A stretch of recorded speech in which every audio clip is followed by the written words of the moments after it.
Hey guys, thanks for tuning in again. This is another episode of Hard Topics. I would say this is our second episode, but really it's our second guest.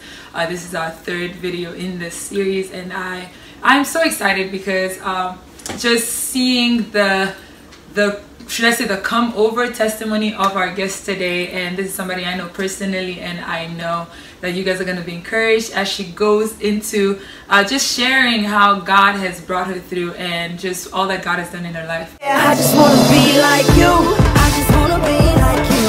Walk like, talk like, even think like you. The only one I could look to. You're teaching me to be just like you. Well, I just gotta be like you. Before I go on, I'm going to let her introduce herself, so just go ahead and introduce yourself. Hey everybody, my name is Abiola. Everybody know me as Abby. I am an educator. Of course, I'm a child of God, and I also am the founder of this women organization called Insert Soul. Yes. And where do you live? I live in Houston, Texas, baby. Born and raised. And you said you're a child of God, so can you Yes. tell us a bit about when you gave your life to Christ? How long have you been? So, I mean, of course, well, not of course, but I was born in a Christian household, but Raised in the church. raised in the church, Yeah. everything. Mom in ministry. I served literally all my life, was Wow. there every day.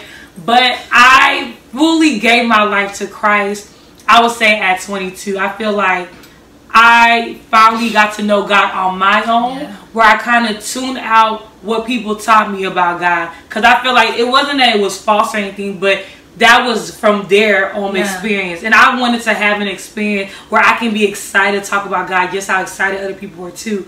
So I had to one day just tune everything out, mute everything, and just say, God, I want to get to know you on my own. Yeah. Read the Bible for myself, worship for myself, prayed for myself, and God just became real out of nowhere for me. And so at 22 basically is when I gave my life to Christ. And I don't know if you guys heard her talking about worship. She's an amazing worshiper. Right. She is. Like, I think that was actually the way that we met. It was Yeah. through worship and serving in worship together for a couple of years. And yeah, and she's a dancer. So for all of you that know, like, I'm all into the arts, yes, this right here is my soul sister when it comes to that. Like, Facts. for Christ, with excellence, just bringing the arts to the body of Christ. Yes. It's amazing. But yeah, so let's just get right into it. So we've been talking about overcoming rape, overcoming sexual abuse, and so I'm just gonna kind of let her share a little bit of a story even as we continue with the conversation. So Yes, I have been a victim of rape. When I was 17 years old, I got into a relationship, and I remember it was not the best relationship. Like the guy I was talking to at the time was a troublemaker. Wow. And I remember he got kicked out of his house with his friends because they went out of town. They weren't supposed to, because we're also high school kids. And basically they got a hotel, and you know, me feeling like, okay, I gotta provide because they use all their last money to get a hotel room. I remember I had my friend drop me over. I brought some Chinese food. I never forget, it was Timmy Chan off Highway 6. I bought some Timmy Chans for them, and I remember, you know, they were eating, and two of his friends decided to leave, so it was just me and him. He was actually the guy I lost my virginity to, so I was sexually active with him. And so when his friends left, we were basically about to have sex, you know. We did whatever we were supposed to do, like take our clothes out, make out, and all that stuff. And then his friends came back. And so I remember his friends coming back. I'm trying to get my clothes, and he grabs it. He grabs it, and he opens the door for his friends. So I'm under the covers, like, puzzled. Because I was just like, I was just trying to comprehend everything that was going on. And I remember whispering to him when he came back inside the covers, like, can I have my clothes back? And he was just like, they don't care. They're not worried about us. So, I mean, to cut the long story short, I remember basically being forced to have sex with him. And I was, like, calling out for his friends to help me, you know. And I remember, instead of helping me, what they did, they turned off the TV, they turned off the lights, and basically just watched me get raped. And one of his friends was actually about to join. But then my friend called, like, was constantly calling. So I guess they realized, okay, we got to stop.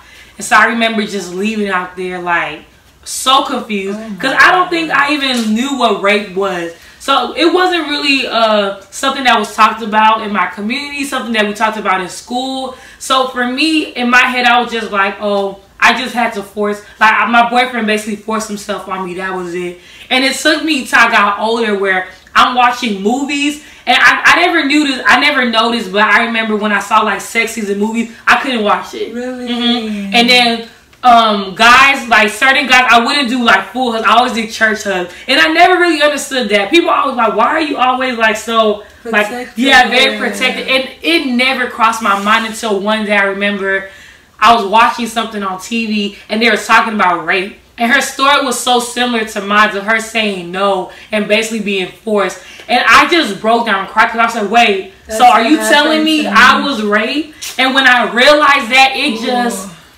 it just took a toll on me because, mind you, I never knew being raped was going to sow a seed into me to start acting out a character, you know, because from there, I was a girl that, yeah, I wasn't a virgin, but I was very still modest and protected by myself. But from there, I became sexually active to like multiple men. Yeah. And I was just so heartless about everything. Like for me, it wasn't, oh, I'm trying to get to know you. It was just like, I'm just trying to have sex. Yeah. You know? And so finally realizing what was going on, that I was raped, and realizing all the stuff that, you know, I've done because of that seed sown into me. It was just honestly like the darkest season of my life. And it's crazy because it wasn't dark for me until I realized what happened. Like it just hit. Jeez. And I was just miserable.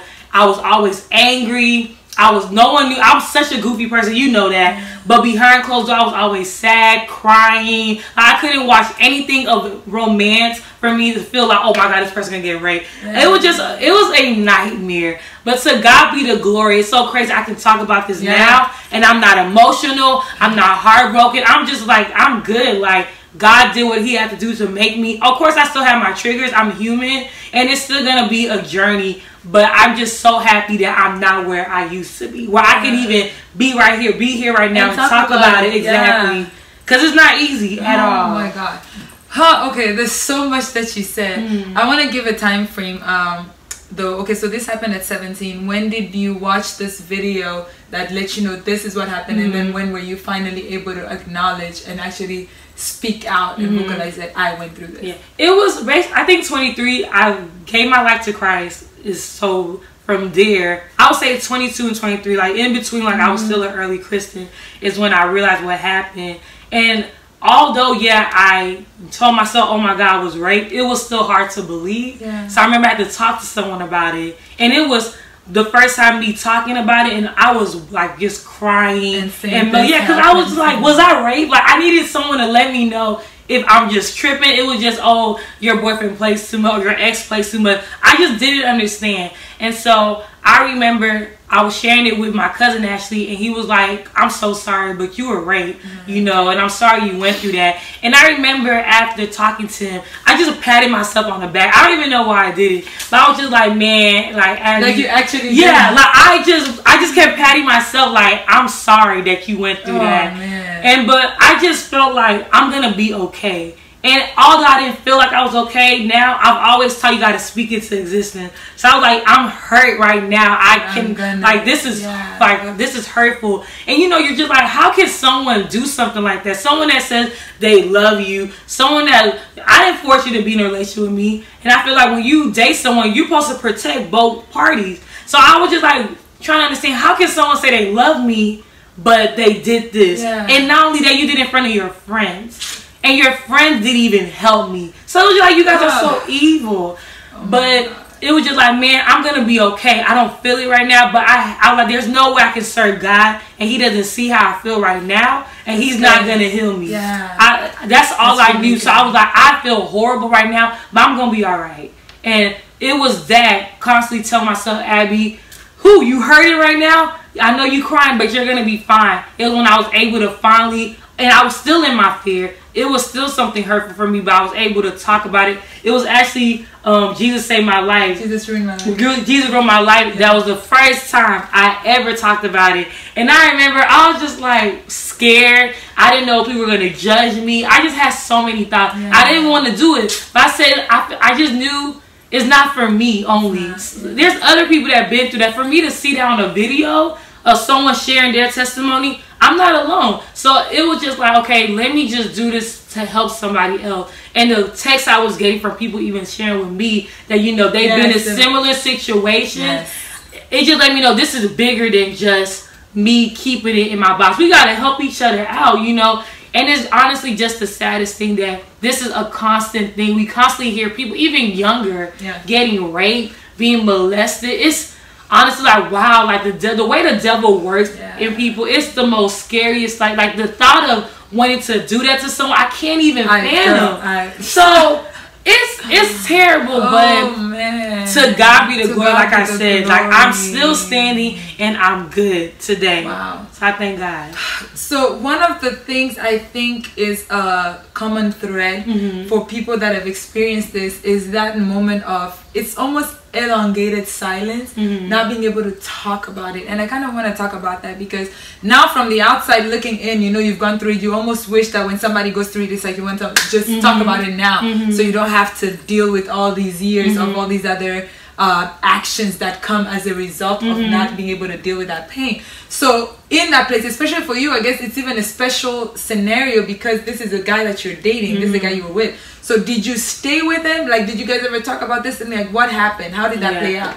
Okay, so I remember leaving the hotel room and I was upset. And I feel like maybe because my friend called me, he gave me my clothes. I feel like I'm a tough girl again. Because at that moment I was weak. But once I got my clothes back, I, you know, gathered myself. I just became very tough. I remember cursing him out, running down the hallway like, forget you. Like, just saying everything I can, getting out my chest.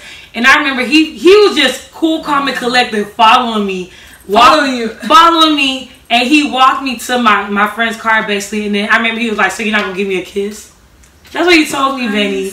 And I was just like, are you crazy? And I'm trying to close the door. He grabs my arm. He's like I said, are you not going to give me a kiss? Wow. And I'm looking at my friend. She's just like, you know, let me mind my business. Maybe they got in a fight. But I'm scared. Like the way he looked at me. And it's just like, after what you just did, and mind you, I didn't know what rape was, but I knew that wasn't okay. So I'm like, after what you just did right now, you're literally like, yeah. And I remember, I didn't know what to do. This is my first boyfriend. And I just gave him a kiss and we dated. So we continued to date until he went to jail, basically. Wow. And I remember when people were just like, oh, free my brother, this and that. In my head, I was like, God, thank you. I said, God, thank you. Because I didn't know how to get out the relationship. Yeah. Like, it's easier. I know people always say, just walk out and don't turn back. It's so easier said than done. Like, especially, it's like when you're exposed to so many things and you're not sharing it with people, no one's telling you how to get out. So you're really by yourself in this. So I didn't know how to get out the relationship. So yeah, when he went to jail, I was so happy because I was like, I can finally be free and I don't have to keep constantly thinking about that night. Because I think it was like maybe a few months before I went to jail, every time I was with him, I always thought about that night. You know, but I just kept on trying to sweep it out, but it still was always constantly replaying in my head about that night. Oh my goodness. Wow. Huh, okay, so what has, I guess, what did you learn in God from that moment when you were like, okay, I know I'm hurting right now, but God sees my pain and I'm going to speak it into existence that, Abby, you're going to be okay. Like, what did that journey look like? Like, what did you learn in that process and how did God make you feel whole again? Where it's like, it's so familiar, like even for myself, recognizing how we become sexually active. But then the confusion that was in my mind because I knew I'm doing something that I don't want to do. Like, if you had asked me, like, this is not who I want to be, this is not what I want to do. Like, I want to honor my body, but do I even feel worth it in that? So what did that rewiring look like in your mind where you're able to say, man, you know, you're a child of God, you're a daughter of God, God loves you and you're worth more than rubies, you know, like you have value in God. What did that look like? It didn't look nice because I think it's crazy too, because like I said, me giving my life to Christ, you just think, oh my God, paradise now, you're in heaven. I was in hell, you know, and it became me now questioning God, like, where are you?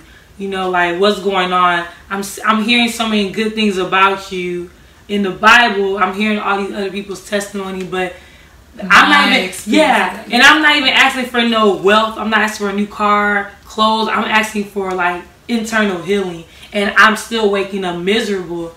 So it was honestly a very hard thing for me at a moment in my life where it was just like I couldn't even pray. In fact, no, I prayed, but I never prayed for myself. It was always praying for somebody. Wow. But I just feel like I can't pray for myself because what God knows what I'm going through and he ain't doing nothing. So what's the point, you know?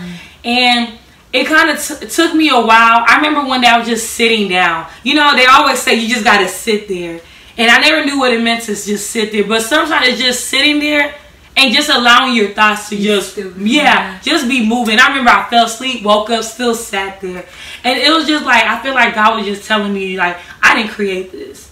You know, like, you can't get mad at me. I didn't create this. You know, but I'm trying to come back so we can no longer mourn. We can know that you guys no longer have to experience pain.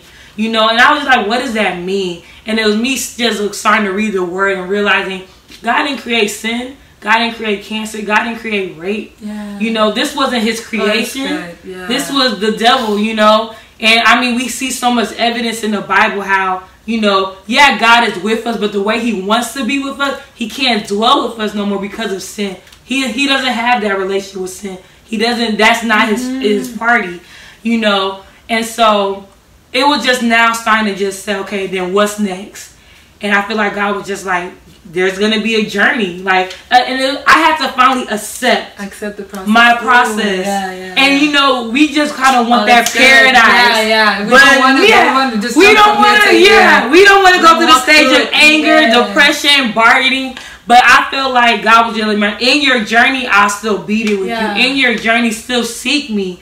And I'm telling, and the thing is, it's so hard to be a child of God because the thing is, you know God, and you always expect, okay, well, it should be an easier route for me. But that's not the case. Because, okay, I'm now accepting that I'm going to go through this journey, but I'm still depressed. I'm still yelling like, God, where are you? But he's just like, accept the journey, you know?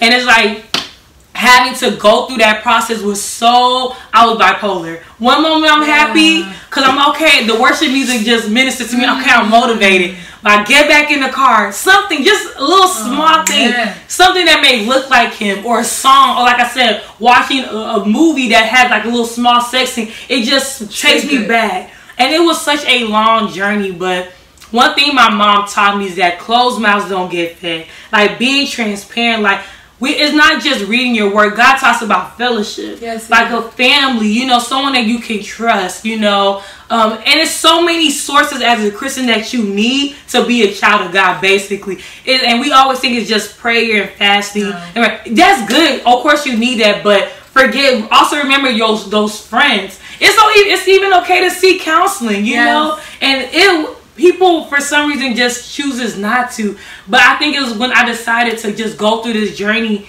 and be open to a lot of things is when the healing just started working in, where it was just like, it still hurts, but I'm still feeling mended at the same time. Like, it still hurts. I'm still angry. I'm still depressed. But I still feel like I can overcome this, you know. And I remember, I don't think I ever shared with anybody, but I remember it was one night, I was like, God, I feel better, but I'm still hurt. So what should I do? He was like, every day overcome. So every day I would say, all right, Abby, overcome. That's a word. Yeah. Every day overcome. Yeah, I was just like, all right, Abby, overcome it. Okay? You're hurting, but still stand up. Do what you got to do. Overcome it, you know. And it was, like I said, it's now. I'm what? 28, going to be 29 in August. It took now. Like, I would even say today. I'm still overcoming it, but today I'm like, I'm so much better than how I was 17 years old. Even at 22, I was better than 17-year-old me. 25, I was better than you know. So it's just, and we think it's gonna be a short journey, but it just don't work like that. So it's me having, like I said, I guess overall to accept that the way God works, I have to do it all, and I have to also know he didn't create this. So he's doing the best he can, and he's doing it for a purpose as well. You know, he's allowing us, he's seeing what we're going through, and I'm sure he's hurting, but he's like, you know what, you're going to overcome it because you got to help this other person overcome it until I come back. So it's like he uses us to help each other out, of course, with his help until he comes back. You know, and so it's like when you get older, you start putting the puzzle, like, man, God, you work real, like the way you work is beautiful, you know. And I'm just always constantly motivated by, like, you know, reading Revelation 21 about just when new heaven and new earth comes back, like, we don't have to experience this no more, you know. So I really love how you said that, like, basically choosing to get up every day and not allow yourself to be defeated, like, overcome every day. And even just the relationship part, I think that's so important. Like, knowing you're not alone. I think the thing about this, because sometimes, well, most of the time, yours is definitely like a crazy scenario where there's people actually witnessing this. But a lot of times it's in private, and so you kind of like just walk out of that space and just feel like, okay, this happened to me. How do I even let anybody in on this? And I feel isolated. But there's something you said, even after sharing your testimony, and I think it was through Ground Zero too when I shared my testimony.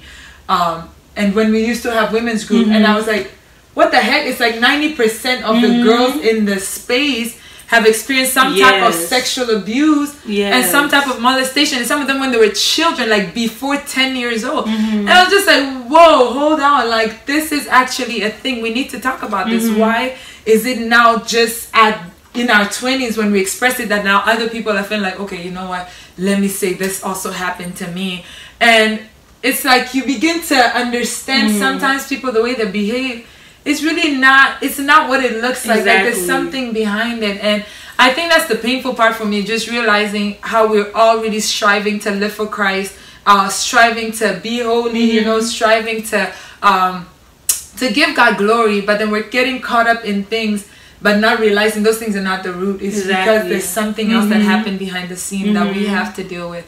And then you're beating yourself up, you're condemning yourself, feeling like, man, I'm so weak as a Christian. Like, why am I keeping going back to the sin every day? I repent today, tomorrow I fall back in the same place. I repent. It's a journey. It's a process. And it's like, but God's patience, like walking with you through that until you're able to acknowledge the root, until you're able to say, okay, this actually happened to me, and I have to talk about it. And so what you said, okay, like a closed mouth does not get fed. And so what do you say to somebody that has experienced through this, gone through this, or is going through this, and they're just not able to speak? Like, what do you say? I would just say just speak, even if it's one word. Like, you'd be surprised how you saying stuff and it doesn't make any sense, but it makes sense at the same time.